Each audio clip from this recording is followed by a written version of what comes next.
¿Creen en las brujas? ¿Practican brujerías? Porque en Marvel sí, y la showrunner de Agatha en todas partes se encargó de que todos los involucrados en la producción estudiaran un poco respecto a las brujerías y a las brujas en sí, en esta suerte de continuación de WandaVision que va a contar con la genial Aubrey Plaza en su elenco. Fíjense lo que me cuenta Jac Schaeffer, la showrunner de Agatha en todas partes, que llega este miércoles. We now return to Mira Akien and Contre with our latest interview. With Agatha all along, I think what people can expect is, you know, a fun, scary ride. You know, that is how the show is pitched. That's what you see in the trailer. And it has all of those thrills and delights in kind of a horror/horror comedy space. Agatha. Who's been messing up everything? The Covenless Witch. It's been Agatha all along. I think the most exciting part of being able to do Agatha along was the opportunity to work with Kathryn Hahn again, both because I love her personally, but because her sense of Agatha is so enormous. There's so much there in her mind, body, spirit, you know, and you know, it is my job to come up with the story, but it was fueled by my understanding of what she's capable of, what interests her, and what, you know, what I knew that audiences would enjoy seeing her do on screen. Join me.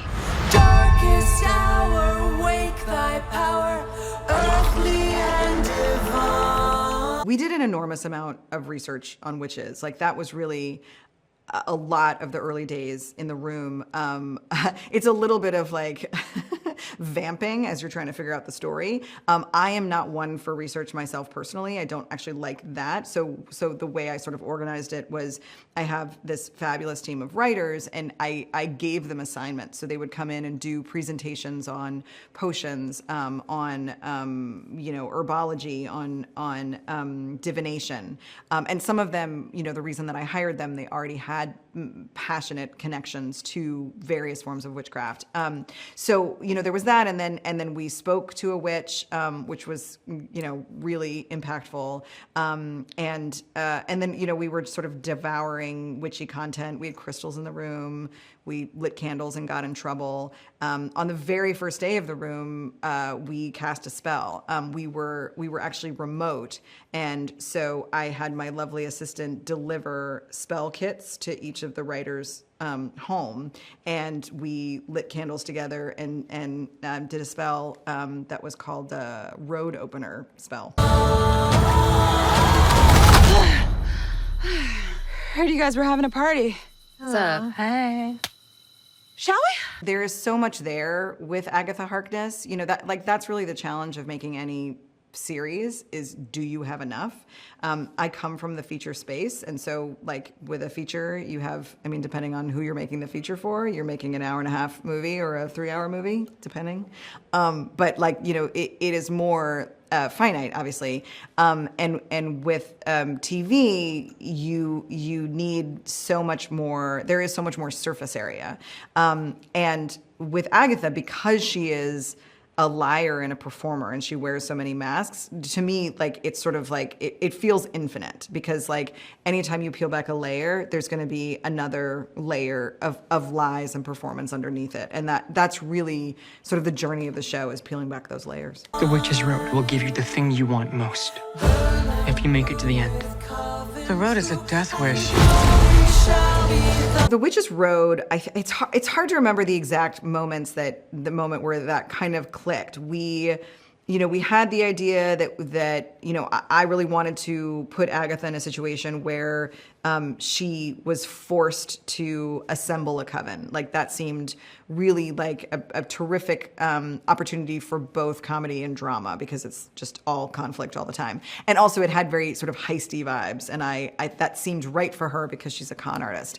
The fact that they were traveling the road, again, I mean, I think we needed what I like to call the container of like what is the thing of the show, and you know, the Witch's Road comic is terrific and much beloved, and so it was really kind of our jumping off point. It was the idea of like, well, we could take the notion of the Witch's Road and we could, you know, really make it our own. We don't even know what we're up against.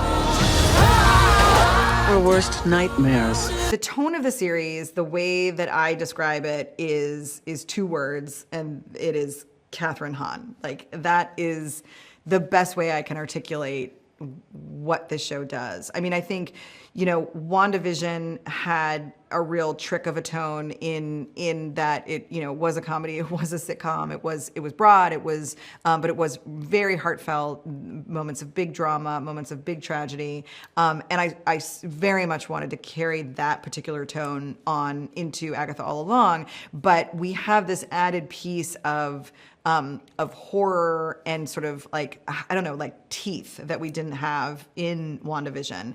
And there's a darkness, and that is all, it all sort of stems from Agatha, the character herself.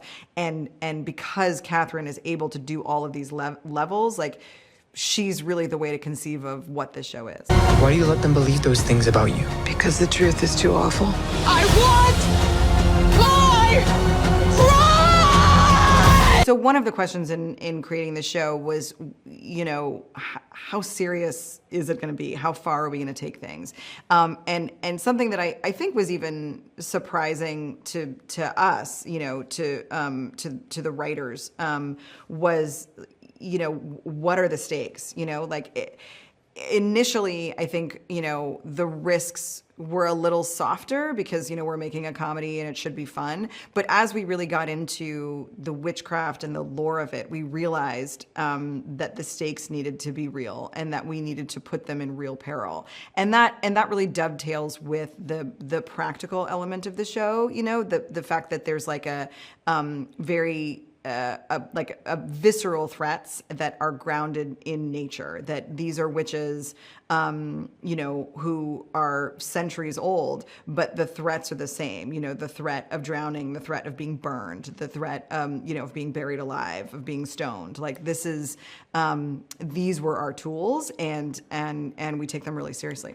The bodies are really piling up. Yeah, the trials are sort of how we structure the episodes for kind of the midsection of the show. And with WandaVision, there was kind of like a cleaner line of how each episode functioned inside of like one type of one specific era of sitcoms.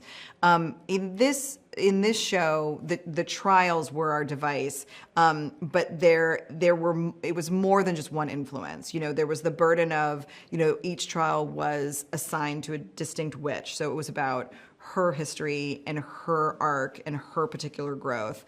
But then we tried very hard to tie that to something that was either directly or indirectly witchy. You know, in the case of Jen, you know, she's in this sort of Nancy Meyers, you know, Big Little Lies type of space.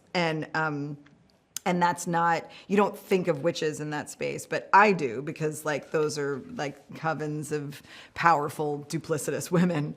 And so, you know, that seemed, especially for the first trial, it seemed like such a fun place to start, such an unexpected environment for our witches. And also the idea of like the second they step in, they transform. I wanted the first trial to be the most startling transformation.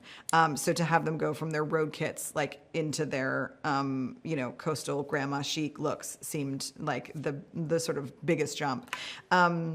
And then, you know, all the sort of trials followed that same logic of it's tied to the witch, but how do we pull in, you know, other influences to create a distinct, discrete world. No. What really happened to you? Very much like WandaVision, you know, the show is front-loaded with these kinds of thrills and all the theatricality of the costumes and the looks and the music. But also like WandaVision, you know, there is a great deal of depth to the show, and we do go to dramatic places. So I think, you know, what people can expect is a thrill ride that, you know, ultimately is very emotionally affecting. Time to finish the road. Last one there is a nice person.